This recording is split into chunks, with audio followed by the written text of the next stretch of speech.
Hey, this is Anney. And Samantha. And welcome to Stuff I Never Told You, production of iHeartRadio.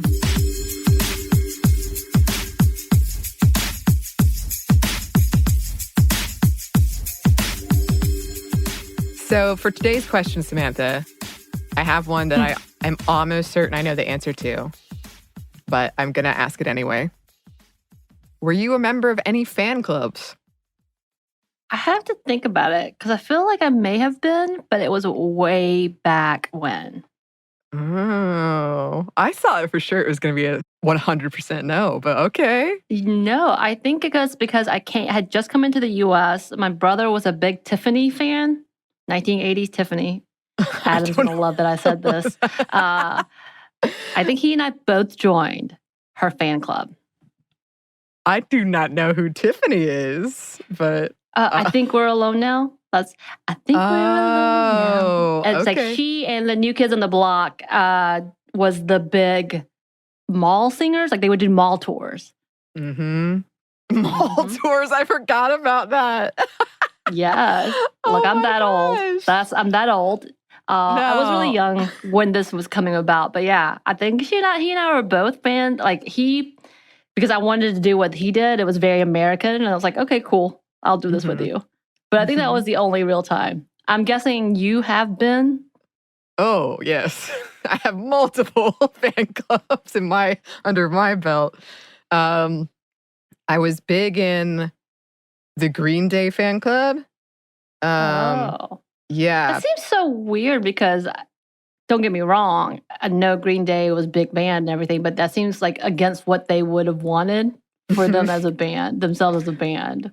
Well, their fan club was very different than the other fan clubs I was a member of because it was more like random video clips of them on tour and Trey Cool yelling at you for watching the video. That makes sense. So it fits, I think. But I was also John Williams fan club. And the one I wanted to bring up today, the Mary-Kate and Ashley fan club. Because they would send you a box like every couple of months with a mystery for you to solve. And I loved it. I loved it. It's the most exciting package. And I would just like get my flour and dust the mirror for fingerprints that were my fingerprints, of course. And I love that that's what they did because they were genius when it comes to entrepreneurship. That's a whole other level. Oh, yeah. I was a huge Mary-Kate and Ashley fan. I think I was in that fan club for probably an embarrassing amount of time. I might have aged out, but I just like mysteries. I like puzzles. It was fun. That's fair. That's fair. I mean, if it's amusing, why not? It kept me, I had to go outside for some of them, and I will say there's something to getting a package in the mail and just having something, like when people send you things, it is really quite delightful. Yeah, and I like a good surprise package, too, from someone you know, where you're like, oh, I wasn't expecting this, and it's just sort of this mismatch of things. I love that. And that's why I wanted to bring it up, because today we are talking about women in the United States Postal Service, the USPS. Yes. And if you are curious after this, you want to do some further listening, Stuff You Missed in History Class, our sister podcast, although I have been called out for calling them sister podcast and brother podcast, so I don't really know the correct terminology. Another podcast on our network. Our fam podcast. Yes. Our podcast fam. Yes. They did an episode on women in the USPS. That was the title back in 2016. So you can go check that out. And for those that don't know, here in the United States, there has been a lot of conversation about the United States Postal Service. As in fact, we had the whole hearing. We have a whole hearing happening right now. Yes. As we record this, which is August 25th, just to put a stamp on there, because accidental pun. Things are moving very quickly. And Trump has pretty much been attacking it, talking about withholding of funds to prevent universal mail-in voting. He's literally said that out loud. His appointee to Postmaster General Louis DeJoy is a very vocal proponent of privatizing the USPS essentially dismantling it. And as a part of that, he has eliminated overtime pay. This has resulted in massive delivery delays. I've seen this with packages I've sent out and have been expecting. Also, there was your birthday present's not here yet. I'm very upset about this. Oh, I was like, is this oh no, blame the USPS. No birthday present. No birthday present for you. That's cool. That's cool. Your present is all I need. Okay. And then there was like a big kerfuffle of them, of post boxes being removed. And this is all despite the fact that the USPS has a 91% approval rating, which is the highest of any government agency. And people depend on it for checks and medicine. I think that gets forgotten by a lot of people who just complain about junk mail. And especially if we're talking about an election with a lot of mail-in voting, it's very important. Due to people who work at the post office, their knowledge of the landscape, mail carriers have provided assistance after disasters. They've helped find lost children. They've provided emergency first aid, all kinds of things. Really, like there's fantastic stories out there for the reading. Now, some of Louis DeJoy's more controversial changes, some of them have been put on hold till after the election because there's a lot of bipartisan backlash. But still, damage has been done. Although we did get some fun news that Steve Bannon was arrested in part with the help of the U.S. Postal Inspection Service. Which I don't know. Is that ironic? Is that the word?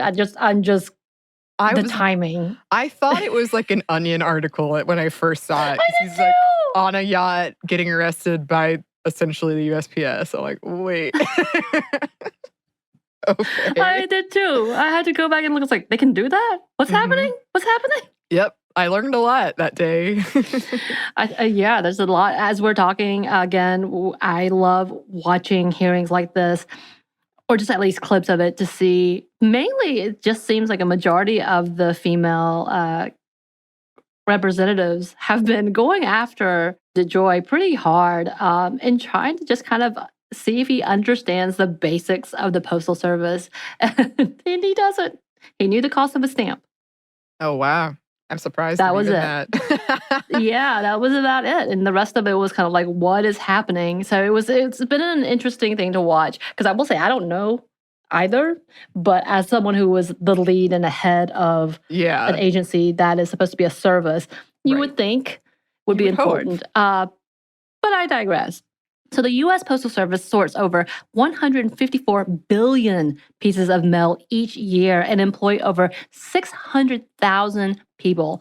The USPS has also long been important for communities of color, both in terms of service and stable employment. 21% of their employees are Black. Yeah, and there's a lot of really amazing statistics out there in terms of how much mail they do sort, if you want to find them. It's a lot. It's way more than their competitors. Way more. Right. And then just a reminder, one of the controversy is that they have unplugged the sorting machines, which is a very big, important part of what's happening. Yeah, and it's odd at first because things feel so partisan here right now, and in a lot of ways they are. Right.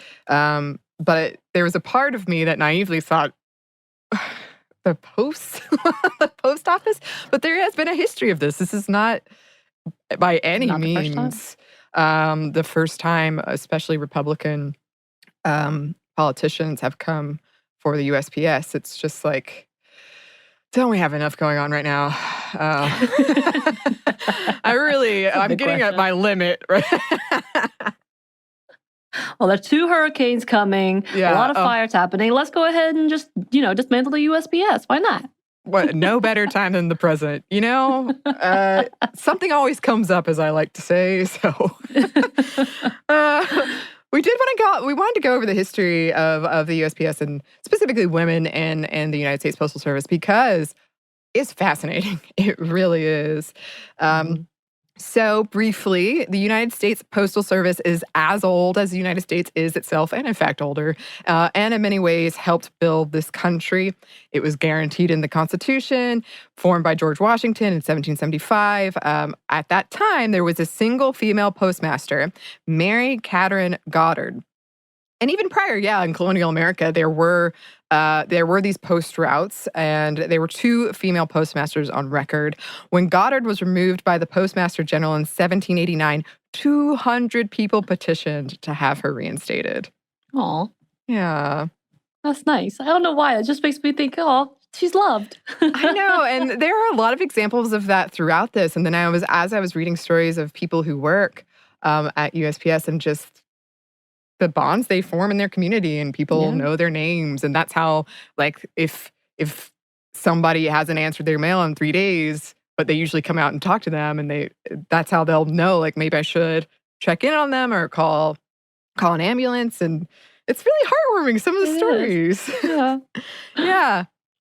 Most of these early women who held these positions did so because their husband or father couldn't fulfill their duties, and it was sort of like kind of a backdoor entrance into getting the job. They just never officially had it, perhaps, but they were performing the duties. Right.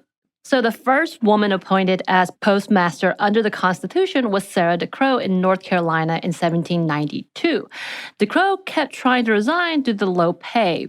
When Rose Wright was appointed in Harrisburg, Pennsylvania in 1814, she faced some backlash and controversy over whether or not a woman could hold the position at all, which is weird since they have been. Whatever. The Postmaster General at the time wrote, quote, "My feelings would lead me to appoint Miss Wright in conformity to the wishes expressed in her recommendation, but the post office law has been revised and altered since the appointment of Mrs. Moore, and a doubt has been suggested to me from a source that I ought to respect as the strict legality of appointing a female, and on careful examination of the law, I incline to believe that the doubt may be well-founded." Yeah, if I'm remembering correctly, it was that we've talked about it before, but it was how the default pronoun in the Constitution is he. Mm-hmm. I think that's the argument he was making. Oh, that's been used so often. Yep, it sure has. In 1802, the Postmaster General passed a law prohibiting Black people from working for the post office, a law that wasn't repealed until the Civil War. The first record we have of a woman being appointed to deliver mail goes back to April 3rd, 1845, when Postmaster General Cave Johnson appointed Sarah Black. One of her relatives became the town's first female postmaster after that. At first, these early female mail carriers transported mail, but by 1899, they were delivering it, too, primarily on rural routes. But they made it to the cities as well, to the big city by 1917, during the shortage of men from World War I. Washington's postmaster said about this is the first time in the record of the Post Office Department of the United States that women have been used for carrying mail on routes in a city. It must be considered more or less in the nature of an experiment. And it was viewed this way as kind of an experiment in a handful of cities across the country, like a trial run. Right.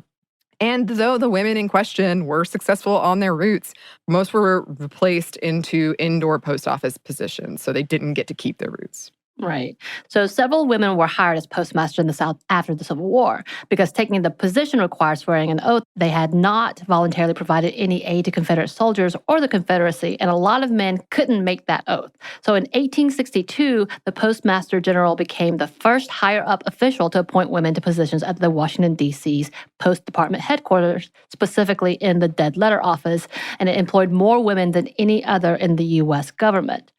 So these women earn about 35% less than their male counterparts. Surprise. So in an 1869 New York Times article arguing for women's equal pay came with this quote about how the women weren't allowed to do the mechanical work of opening letters because, quote, "as is said, immoral things are sometimes found in the mail, obviously, and to see these things would, it is supposed, corrupt the morals of women." Oh. And at this time, a lot of post offices had separate ladies' windows. So that blew my mind. Well, they have delicate constitutions. Come on. What if a letter magically opens and I see a drawing, a stick figure with ankles or something? I don't know what I'll do. How dare you? Some places even had a third window. So there was a ladies' window, men's window, and then the third one was men accepting letters for women. Perfect. Yeah. Because, that's the only way you can do it. It's obviously the easiest way to go about all of this. And yeah, that quote, mechanical work, that was an official term used to prevent women from working opening letters. Mechanical work. You may get a paper cut. That's really rough. That's true. In a paper cut, I'm not arguing that point. If I have a paper cut, I'm not doing anything else. I actually believe that.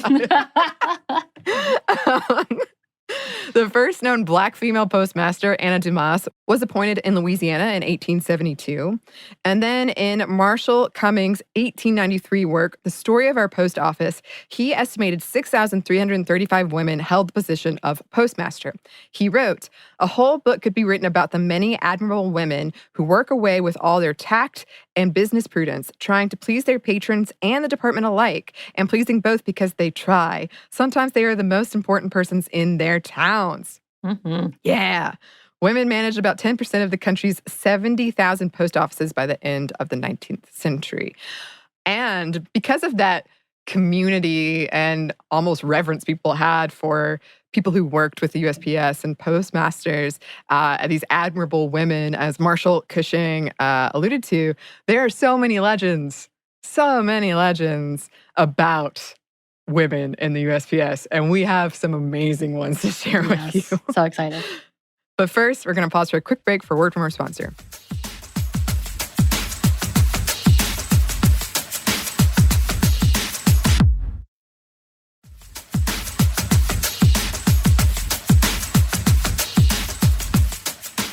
And we're back. Thank you, sponsor. So, because the job was physically demanding and mail wagons were frequent targets of bandits, and women, of course, were seen as fragile, so fragile, female post carriers were almost mythical. Oh, yes. And I'm excited. Let's go. Take Polly Martin. She became the first known woman to carry mail on a contract route or star route. From 1860 to 1876, she drove a mail wagon in Massachusetts, delivering mail, packages, telegraphs, and sometimes providing transport for up to 6 people. An 1884 Boston Globe interview with Polly Martin was subtitled, "Brave Polly Martin, who used to drive the Attleboro Mail, how she horsewhipped highway robbers and silenced saucy passengers." Woo! According to her, she'd only been accosted one time by a robber. She beat him in the face with a horsewhip and kept going. She said in an interview, quote, "He had tackled the wrong customer that time." Oh, get him, Polly. Dang. So an 1888 article from the New York Times wrote of Minnie Westman, a mail carrier out of Oregon, that she, quote, "carries the mail night and day and fears nothing. She rides the horseback and carries a trusty revolver." Yes. The Washington Post wrote about Arizona's Sarah M. Burke, who twice a week traveled her 52-mile route that was described as, quote, "wild and desolate and God-forsaken." Wild, wild west. I love this. This would have been right up my alley as a kid. Kind of a woman in the post office. Why isn't there a movie? Why isn't there? Hollywood? Get on it. We are ready. We are waiting. The first known Black woman to carry mail was Mary Fields in the 1890s. Formerly enslaved, Fields was legendary in her Montana town. She smoked cigars. She drank a lot. She was a crack shot. She was very kind. When she died, her obituary was on the front page of both the local papers. People adored her. Amazing. Yes, and always the caveat with first. Hard to pin that down for sure. And in fact, the USPS official, they have a timeline that was really helpful in putting all this together. They even say, like, we're dependent on records that survived or records that were even kept. Right. So just put that out there. Everything's with quotes. Yeah.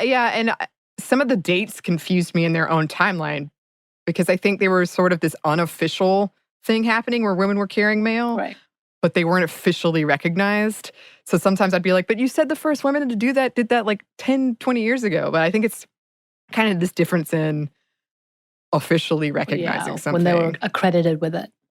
Yeah, and even if they, mention somebody was delivering rural mail in 18 whatever, that was sort of before there was this level of here's a contract route and a local route, and you're officially affiliated with the USPS. Right. So it can get kind of muddled.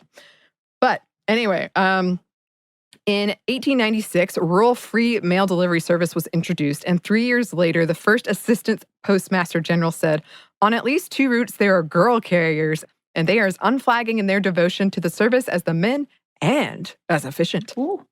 Yeah. In 1902, the Postmaster General ordered, quote, a classified woman employee in the Postal Service who shall change her name by marriage will not be reappointed. Wow. He believed married women should stay at home and take care of their wifely duties. They can't do that if they have a paper cut, Annie. That's true. It's too dangerous. Come on. That's true. Though there were some exceptions to this, but the law did remain in place until 1921.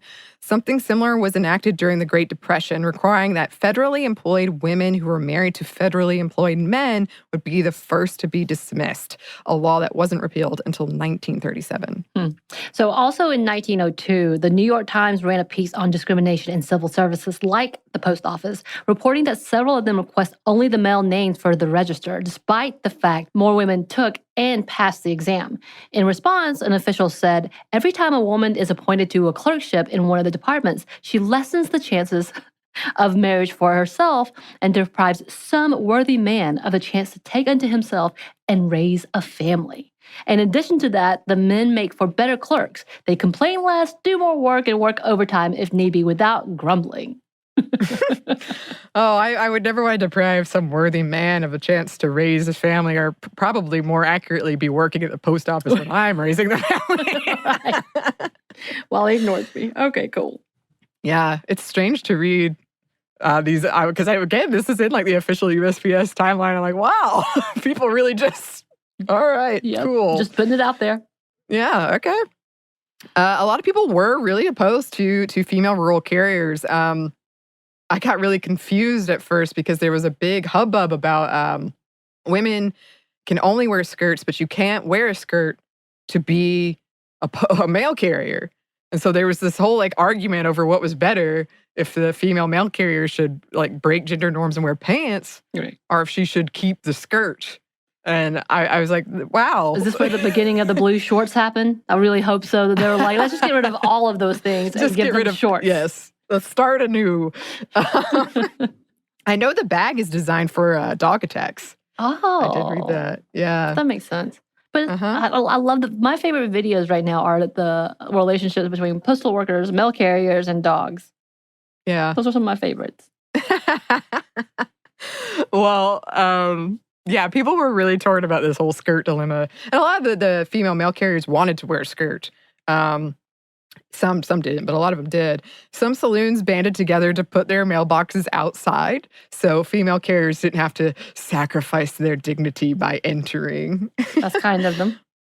Sure. A proposal to allow for male and female carriers to work for the post office was described by some as, quote, worse than Reconstruction. And I believe someone said it was the beginning of the end of our country. I feel like we've heard that statement so many times when it comes to women doing things. I know. I feel like you're right. Well, nevertheless, the number of women mail carriers exploded over the course of the 20th century, going from only a few hundred to 84,000 at the turn of the new millennium. Yeah, get them, girls. So in 1905, an Atlanta Journal-Constitution article described the near-death experience of Etta E. Bolton out of Mobile, Alabama. She was driving her milk wagon across a swollen stream over a rickety bridge when, just as she reached the middle, the structure gave way. With great presence of mind and exceptional pluck, she managed to extricate herself from the debris and the struggling horse and gain the shore. The wagon, horse, and contents of the vehicle were doing their best to make an end to all, but Miss Bolton plunged again into the torrent and worked like a heroine of old to save the property. Nearly exhausted, she finally gained the bank, having saved every sack and pouch of mail. I mean, this is exciting. That is such... Again, why isn't this a movie? I don't know, but I love it. I also feel like pluck is such a specific term to use for women in this particular case. Her pluck. The Los Angeles Sunday Times published an article in 1907 called Life Not All Cake and Ale. Woman mail carrier has her share of trouble. About Sarah George, whose biggest concern, according to her, was the terrain, including a swamp. She said, quote, if you once get into that mud hole, all the king's horses and all the king's men can hardly get you out. Also, great article title. Yeah, for real. Mail went airborne in 1911, and the first female pilot to make a mail drop was Catherine Stinson in 1913, both as a stunt. And she went on to do regular airmail in 1918. She attempted to make the Chicago to New York route in one day, but she ran out of fuel and was forced to land. And where she was forced to land was this muddy field, and it was so muddy that she slid and crashed. However, she was uninjured, but her plane had to be repaired, so she could not accomplish her goal, her one-day goal. Still, she broke 2 American records on this trip, one for skill and the other for endurance, so not bad. Yeah. Helen Ritchie was the first known woman to regularly complete air routes in 1934, and she beat out 8 other pilots for that. I feel like this needs to be a contest, somehow a reality show contest, like... Who can deliver the mail the fastest? I mean, like, it sounds like such a competition to have all of these records. This is amazing. Yeah. So records indicate that children were sometimes affixed with stamps and mailed in train compartments. Oh, that's interesting. Someone even wrote to the Postmaster General about the best way to wrap a baby for transportation. This was right when the USPS just received authorization from Congress to deliver packages. Yes, and I just want to put that in there because it's an interesting fact. But also, again, like, I'm pretty sure people were delivering packages before this. Right. But this was just kind of the official coming down from Congress. Yes. Seems such a morbid way to send a baby, but okay. It's cheap. It was cheap. A couple stamps. Moving on. Get a forever stamp and you're good. Awesome. So 25 women took the Civil Service carrier exam in Washington, D.C. in 1918 with a clear understanding they would only get jobs if there were no men to fill them, of course. Later that year, Irma C. Craig became the city's first regularly appointed carrier. Many women did give up their routes when men returned home from war, but some continued. And something similar happened during World War II. During the 50s, women made up less than 1% of carriers. To change that, the postmaster hired former Congresswoman Cecil M. Hardin as his special assistant for women's affairs in 1959. She went on speaking tours promoting women as carriers with middling results. There was increase, but not that much. The number for female postmasters went up during World War II as well, from about 17,500 to 42,680 by 1943. More than 40% of the 41,575 postmaster positions were held by women. The Postmaster General released a press release about this in 1958, writing, quote, with our near 16,000 women postmasters representing close to half of our entire management staff, we believe it is fair to say the American Post Office Department recognizes the management abilities of women perhaps more than any other private or governmental organization anywhere. Yeah. 14% of all Black people who earned above the national median income were postal workers by 1940. So during World War II, a group of 855 Black women in the 6,888th Central Postal Directory Battalion of the Women's Army Auxiliary Corps managed the military's mail. It was headed up by Major Charity Adams Early.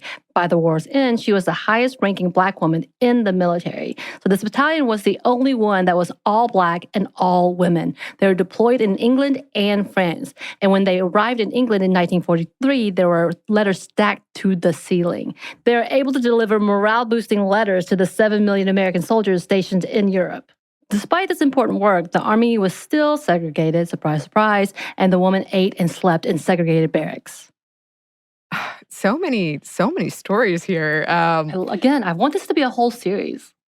Oh, it could be like an HBO limited run. The Blakely Circle? Is that Blakely Circle? What are you talking about? The women who did the coding, the Morse coding. Oh, yeah. Clear as day. Clear as day. But in the meantime, we're not done with these stories. But first, we have one more quick break for a word from our sponsor.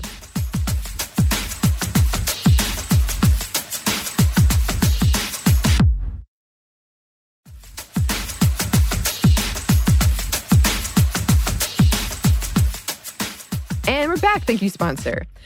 So President John F. Kennedy formed the President's Commission on the Status of Women in 1961, specifically to examine the employment practices of federal offices. And in 1962, he ordered that federal appointments be made without regards to sex. More and more women became carriers. By 1983, they made up about 10% of carriers. The 1963 Equal Pay Act also made room for more Black women, and the number employed shot up at the USPS. Women were fighting for the rights for standard uniforms and separate but equal bathrooms in the 1960s. Skirts were made an official uniform option in 1955. And it wasn't until 1969 that women were allowed into the U.S. Postal Inspection Service. And in 1974, the Postal Service claimed it was one of the world's largest employers of women, the product of a long-standing postal tradition of providing career opportunities to women. I feel like it took a long while to get there, though. So women in the service looked at the lack of leadership in the agency and disagreed, as I said. In response, the Postal Service founded the Women's Program to seek out women for placement in high-level jobs, and it was semi-successful. At the time, women made up only 16.5% of those positions, less than any other federal agencies. And the leader of this program, Mary Valentino, called it only on paper. She filed a class action lawsuit for 155,000 female Postal Service workers in 1977. Letter carriers began to unionize in the 1860s, so yes, going back a bit, including the mostly Black National Alliance of Postal Employees. And in the 1970s, jumping to our present spot in the timeline, carriers went on an 8-day strike dubbed the Revolt of the Good Guys. This led to an act of Congress establishing the USPS. Prior, it had been called the Post Office Department and funded by taxpayers. So this is our more modern iteration we're seeing right here. Now it was expected to fund itself. And by the 1990s, not only was it doing that, it was profiting. That changed with a new law in 2006 that required that the post office pay up front the benefits of future employees spanning 75 years into the future. And since then, perhaps obviously, it has not reported a profit. In 1985, Jackie Strange was appointed as Deputy Postmaster General, the highest rank ever held by a woman in the Postal Office at the time. Her work when it came to advancing women in USPS was regarded so well that Australia's Postmaster General asked her for advice. In 2008, women made up 61% of the 25,089 postmaster positions, and Megan J. Brennan became the first female postmaster general in 2015. So, what a storied history. We definitely have a ways to go still, but sometimes I choose a topic and I really have no idea how interesting it's going to be. Right. I mean, this feels like Wild Wild West kind of level of history with civil rights history in it too. And I think it would be a great series. Someone needs to do this ASAP. Yes. We shall eagerly await that. But in the meantime, we would love to hear from you. We would eagerly await that as well. You can email us. Our email is stuffmediamomstuff@iheartmedia.com. You can also find us on Twitter at momstuffpodcast or on Instagram at stuffmomnevertoldyou. Thanks as always to our super producer, Andrew Howard. Thank you. And thanks to you for listening. Stuff Mom Never Told You is a production of iHeartRadio. For more podcasts from iHeartRadio, visit the iHeartRadio app, Apple Podcasts, or wherever you listen to your favorite shows.